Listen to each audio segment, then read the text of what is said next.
Good afternoon and welcome to another edition of Wind Youth's Dinner on a Dime. We've got a very special lunch for you today. It's going to be a cafeteria favorite, definitely a kid favorite, chicken strips and mac and cheese with some lovely vegetables on the side.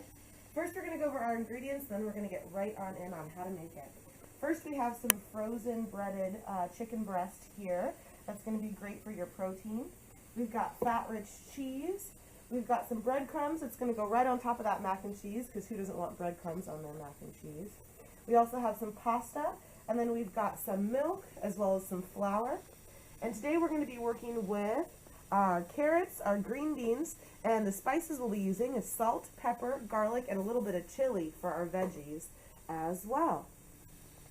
So before we get started on all the other ingredients here, the first thing we want to do is get the mac and cheese, or the mac for the mac and cheese, in to boil.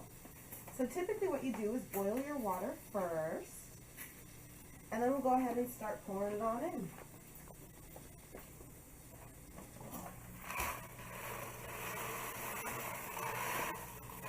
You can add a little salt to the water if you like. Typically these are going to boil for about 7 minutes or until it's done. You'll notice that after the water starts to boil and you pour the mac in, the boiling will stop. So you want to start your timing once that temperature gets right back up to a boiling pace. Of course, we've got a lovely kitchen assistant today, making sure that we get all of our stuff done on time. You're going to use mostly about half a box if you were making a serving for yourself or maybe you and a friend. But we're going to be using 4 today. So we'll talk about the ingredients for everything, but typically you can kind of divide by 4 if you're just making a personal serving. So after you get that mac in, you want to be sure that you give it a good stir, that way it doesn't stick on the bottom.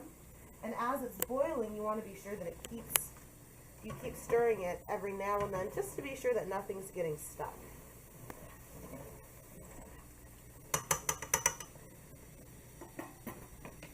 Good. Now we've already preheated the oven to about 350 degrees, so we're going to go ahead and throw that chicken in, so it'll have a good 20 or 30 minutes to get nice and golden brown for you. It's true. Got to be sure to use the one that's on. That's a very important cooking hack. Now the chicken is going to be the protein part of your lunch, so this is going to be the part of your meal that's really going to go to building your muscles and your tissues. And it's also going to be really good for all of your bones and your ligaments, as those supporting nutrients are going to be needed. So next we'll go ahead and move on to our mac and cheese. So the first thing we're going to do is take about half of our butter and melt it down a bit as we add in that roux. So we'll go ahead and get that set right on up for you, and we'll be right back with you to make our cheese sauce. So the next thing we're going to do is get started on our cheese sauce. So let's talk about a little bit about cheese that you want to choose when you're making your own mac and cheese. Now, we typically have a nice good cheddar base, but you can really make your mac and cheese out of whatever your favorite cheeses are. So if you like Gouda, or if you like Parmesan, any of the cheeses that you want to throw in, you can mix them together as well. Now when you're buying cheese, buying in a block is typically going to be less expensive than buying grated, because you actually are going to have to pay for the work that it takes to grate and then also having more packaging. The other really nice thing about buying cheese in bulk is it freezes really well. So if you aren't going to use it all in the allotted time, you can take it piece by piece out of the freezer. Now when you're making mac and cheese, it's ideal to use the block cheese because it doesn't have the same amount of wax that something that's going to be shredded has. Although you can also use kind of a hybrid of both, or choose one or the other depending on what works best for you and of course what you have access to. So when we're making our cheese, first we're going to start with our butter. Usually if you were cooking just for yourself and maybe a friend, you'd use about 1/4 cup. We're going to use a full cup to get started here. So the first thing we're going to do is let this butter melt down. Looks like it's time to check on that mac. And as soon as the butter melts down, then we'll be able to add the flour in. So first we do butter. Second, we'll mix in the flour.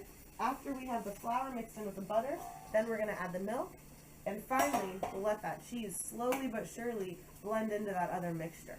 So we're going to go ahead and let that butter melt down. We'll be right back with you to show you how to make your roux. Now that we've got our butter melted, we can start to make our roux. So what we're going to do is just real slowly stir in our flour. Now the thing with roux is you don't want to have any lumps in it. So it's a great exercise in patience to just keep stirring and stirring and stirring. The idea here is this flour is going to give it a nice thickness. So when we mix our cheese together, it'll really hold it. Flour is also another really great carbohydrate for you. It's going to come with some fiber that's great for digestion. It's also going to have some lovely B vitamins, which is important for your skin, your nails, your hair, and your bones.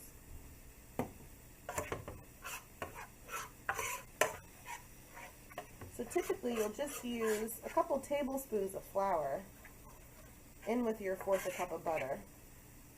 But since we're cooking for a party today, we're going to use a whole cup of flour to the cup of butter that we used. So you can see it's already creating almost a gravy. And then what we'll do is we'll slowly but surely pour our milk in.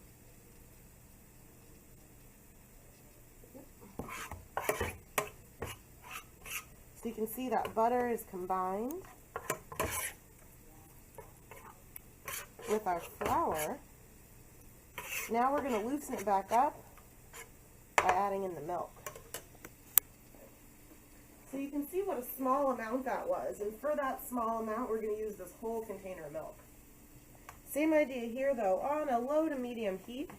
We're going to just slowly mix it in because again we really want to be sure that we don't have any extra lumps in there. Ooh.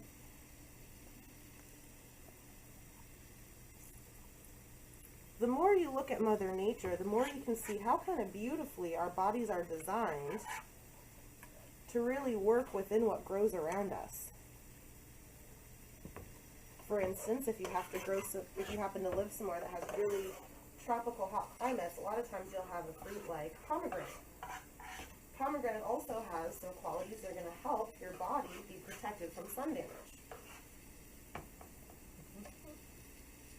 So when you look at things like milk and cheese, you can imagine how they were created. Coming from a cow, it's going to have all of the nutrients that's going to grow another strong cow, and that takes a lot of stuff. So you'll see when you look at the breakdown of dairy, it's really nutrient dense. We've got some calcium, vitamin D, even those really important omegas.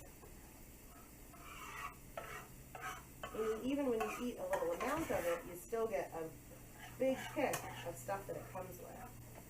So we can see that our cheese sauce is coming together pretty well. And we'll just keep pouring and stirring and pouring and stirring. Hopefully you won't make as big of a mess as I did.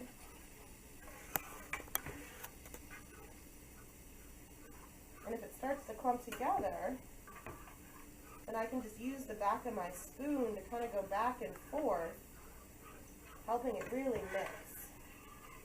Nobody likes a lumpy roux. As soon as we get all of this milk combined with our flour and our butter, then it'll be time to add our cheese. Now is also a good time to add any extra seasonings. You can get really creative with your mac and cheese. To start, I think there's something real beautiful about a simple mac and cheese. But you can add all sorts of different things to it. Like broccoli, maybe? You can also add bacon. You can add garlic, onions. Lobster. One more thing? Lobster. Lobster, there we go. And you've got the budget for it. Lobster mac and cheese will do you well. We're going to go ahead and add a little bit of salt and pepper. Now salt is important for the body because it's an electrolyte. So if you think of how pool chemicals work, if you have a pool, you don't put chemicals in it, it can get kind of green and mossy. Salt is that thing that really helps your nervous system communicate along the different fluid that you take. Pepper, while it does have nutritional value as well, especially for your immune system, it also really adds to that depth of flavor. And that's one thing that I really love about cooking is the idea that you can have all of these different layers of flavor. So So you can have smooth and savory, you can have tart, you can have sweet, as well as textures like crunchy. And a lot of times it can be more satisfying if you mix these different textures together.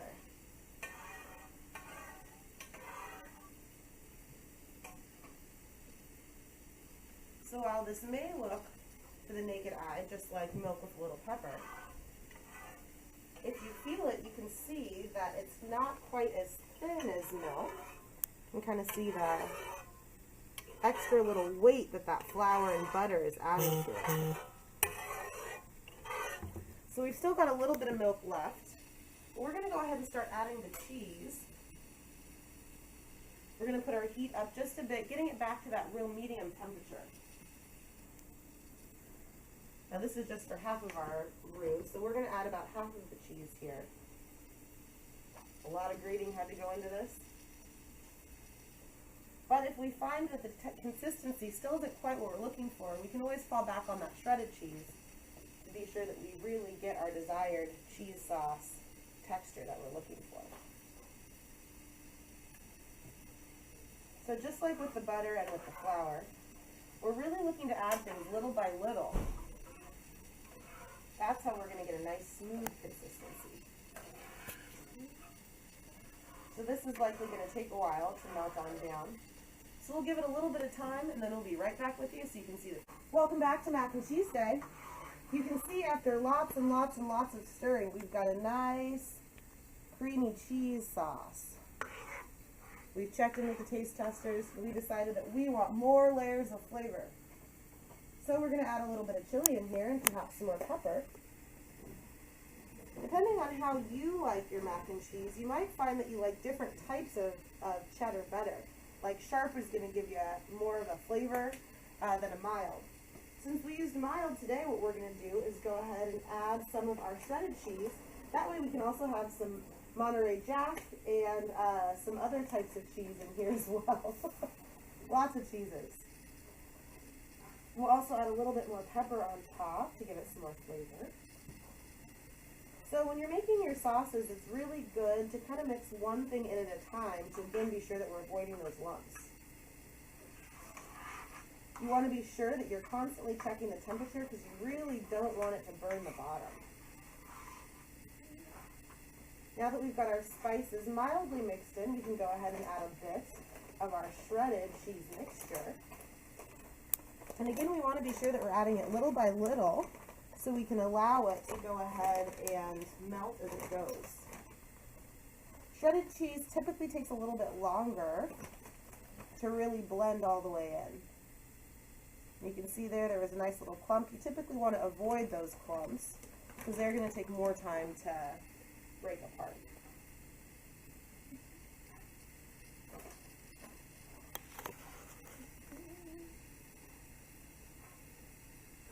We'll just do a nice thin layer over the top, then we'll gently stir it in.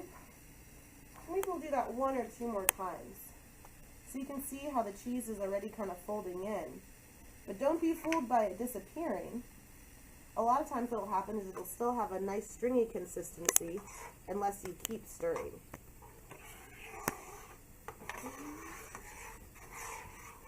And you can see how as we stir, all of that pepper and chili just kind of blends right in. But don't worry, your taste buds will definitely notice.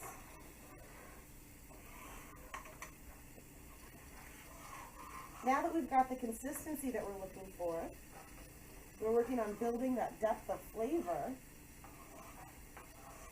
we'll be ready to come back with you and show you what veggie side we're having.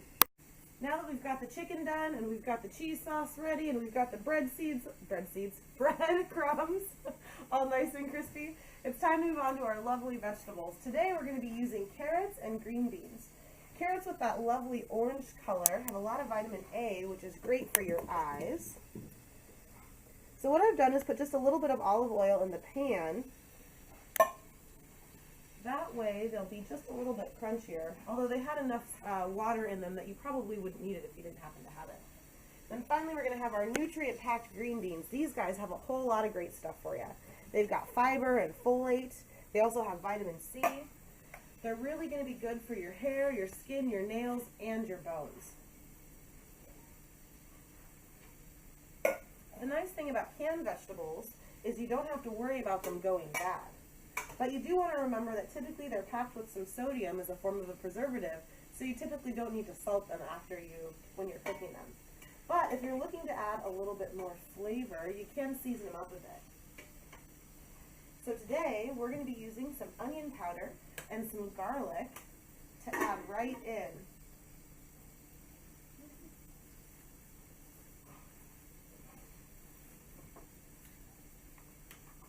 Important that you open your seasonings before you use them. That one's open already. I can start it there. So all of these seasonings really are just to taste. Typically what you do is you start with a small amount, taste as you go, add more if you need it. You can definitely add your seasonings at the end, but if you add them while you're cooking them, that allows more time for the flavors to kind of blend together. So we'll just give them a nice cover there. First with our onion. And then finally with our garlic. Now you've probably noticed that an apple tastes a little bit different than pie filling in an apple pie. It's going to be the same way with your spices too. So fresh onion or fresh garlic is going to have a much different flavor profile than when it's in a spice and when it's dried. So I encourage you to try all sorts of different spices and all sorts of different ways that it's prepared, and then see what works best for you. Now all we've got to do is let our veggies heat on up, and then we'll be ready for lunch. Next comes the fun part where we get to spoon the cheese right over the macaroni. And you can see that lovely texture that we created with that roux. So it's holding together real nicely. Not too watery and not too sticky either.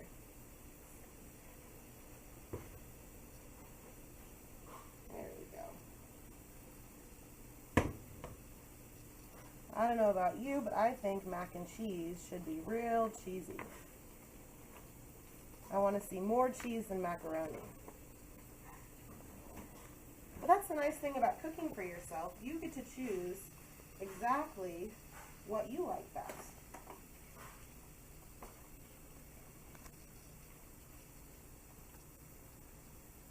Give it maybe just a bit more. Oh, and by just a bit I meant.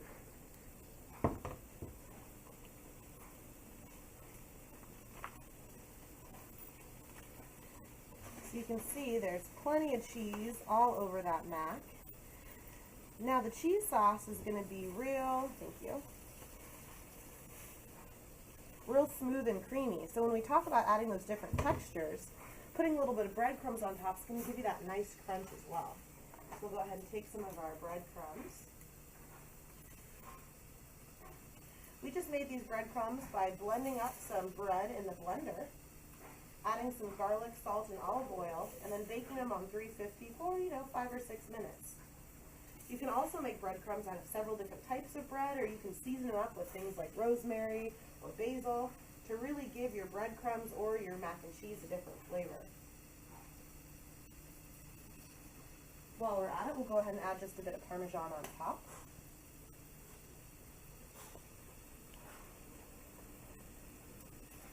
And there you have it. Homemade, from scratch, mac and cheese. What dinner on a dime would be complete without Derek's review? Today he's going to be trying our homemade mac and cheese with our chicken breast and our green beans and carrots. Let's see what he thinks.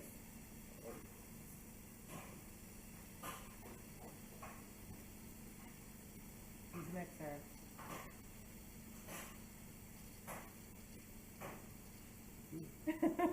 It's a success. We hope you like it too.